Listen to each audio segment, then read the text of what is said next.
GOEX was actually born from mistakes. For a long time in our ministry, we were caring for kids, getting churches caring for kids, and we had sort of this drunkenness of passion and, frankly, naivete, where we were having churches care for kids and we didn't even realize that a bunch of these children had moms, some of them had dads, but had families that wanted them. They were giving up their kids to orphanages in order for their kids to be able to go to school and have a meal to eat. And so when we saw that and realized what happened, we were like in crisis. Like, what do we do as an organization when under the banner of orphan care, we were actually creating orphans? I mean, the idea of a kid turning 18, you walk them to the front gate and you pat them on the rear and say, good luck out there, was unfathomable, because you don't get a job in Haiti, let alone if you're an orphan and you don't know anybody. And when we actually listened to people, what we heard again and again and again was that the best way to do orphan prevention is to provide a strong job. And it was really from that the whole idea of GOEX was birthed. There have been children coming into orphan care, and we were able to prevent that and meet those people, see their zeal for doing a great job and making a high quality product and having pride in it because they were taking care of their children and making a great product was really life-changing.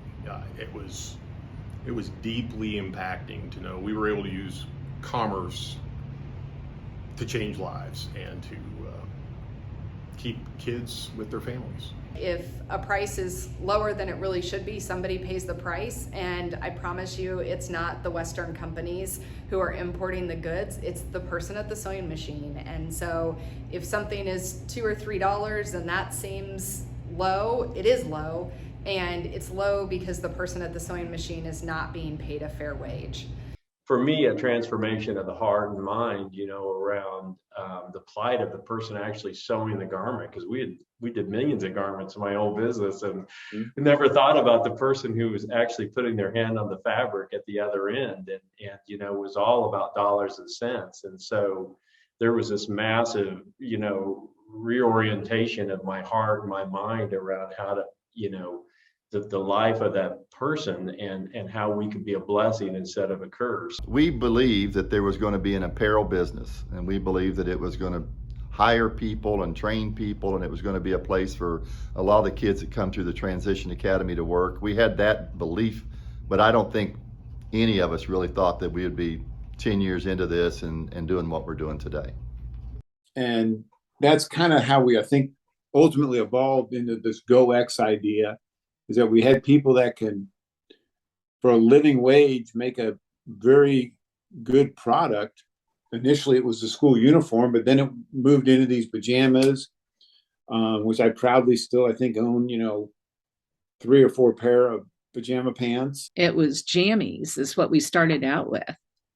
And so that Christmas, I bought jammies for everybody, and they're so comfortable. I still wear them. I'm really upset that we don't have them anymore. We all kind of landed on jammies as going, wow, this Go Jammies, it has a nice ring and we could have pajama parties. And so that was the brilliant idea. We followed up with, I think the next thing up was Go Stockings, which was like Christmas stockings, because we really hit a home run right out of the box with Go Jammies. I can remember going to the big event, and I had this great idea, like I'd make a tie, wear my full pajamas, and go to the big event. It seemed like such a good idea until I got to the big event, and I was like the guy in jammies. Probably the first big home party launch that we had in our home, I think it was in January of 2011. We just moved into our home, and I think there was maybe over 100 ladies that were there. I had everybody come over from the office, and Mike and Beth came to talk to everybody. And I think I had probably 60, 70 people in my lower level with drinks and food and all of that, selling jammies. I just remember thinking this was a force. There's a lot of people there that had really bought into the notion that we were going to do something really significant with GOEX. People right now actually want to see innovation in the way that nonprofits operate. They want to see nonprofits stop behaving like charities that exploit the poor, but actually find creative ways to empower families to care for their own kids. So the whole idea that a nonprofit could own a for-profit social enterprise that keeps families together through the dignity of work has been refreshing.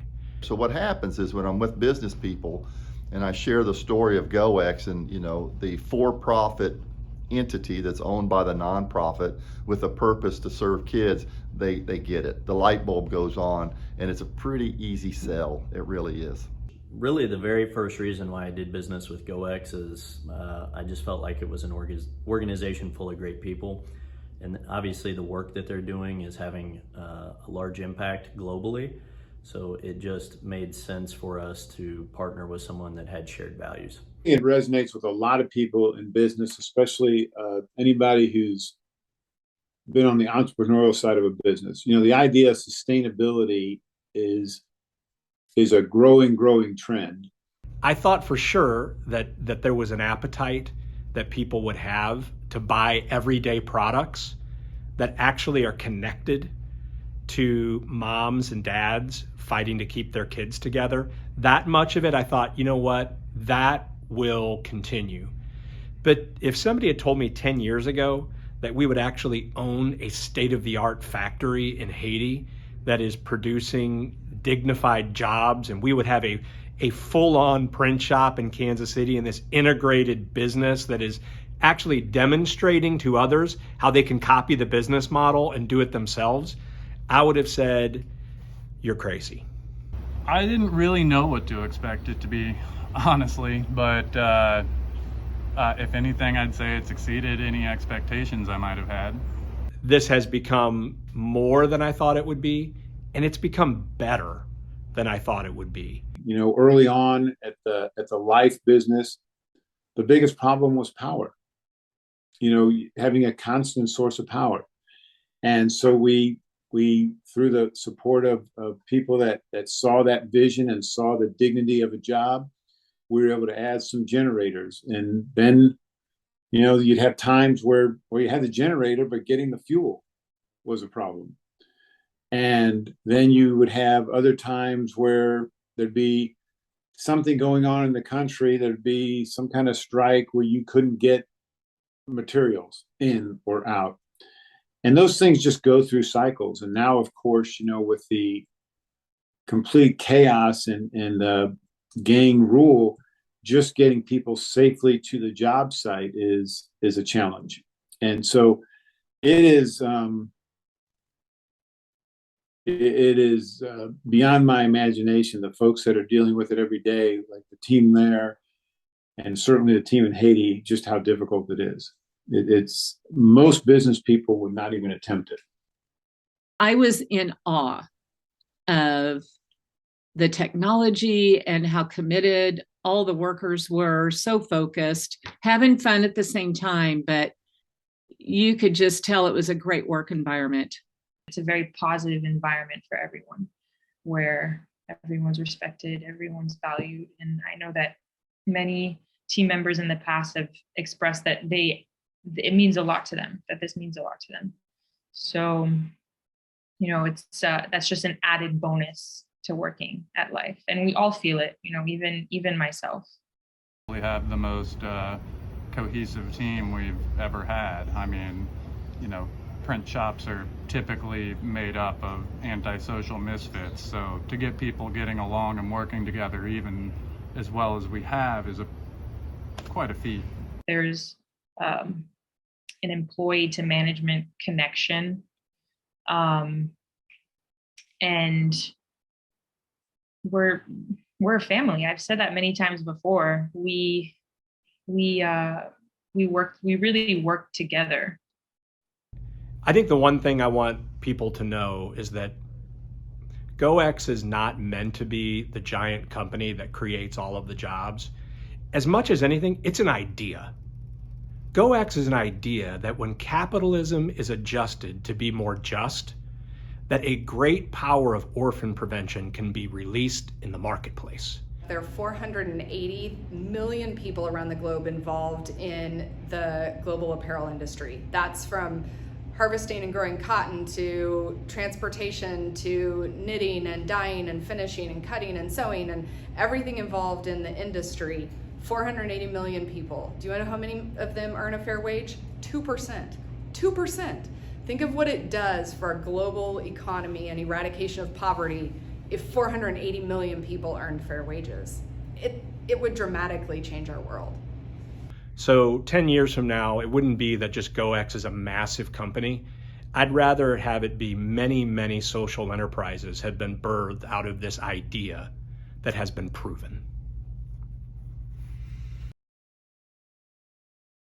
Oh, I'm old school. I'm way old school. I think I've worn out all of my boxer shorts that I had, but I still have. I have these. And these are my favorite. This is one of the original pair of the GOEX jammies. It's got the Global Orphan Project tag on the pocket sleeve. These are sharp. I've had them for 10 years. I still wear them. Still love them. I don't wear them in the office very often. It's kind of showing off a little bit, but I love to wear them. So this is my go-to always.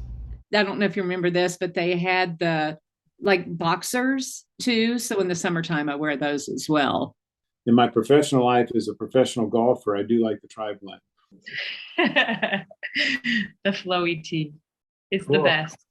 Jeans, boots, my charcoal tri-blend V-neck GOEX t-shirt. I'm done. I'm good.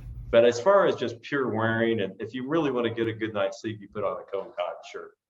Yeah, I love the cotton. The cotton is more comfortable. The tri-blend to me makes me sweat. Tri-blend all the way. Always tri-blend. You got to go with tri-blend. You know, cotton just, it's not going to work for you. It's not.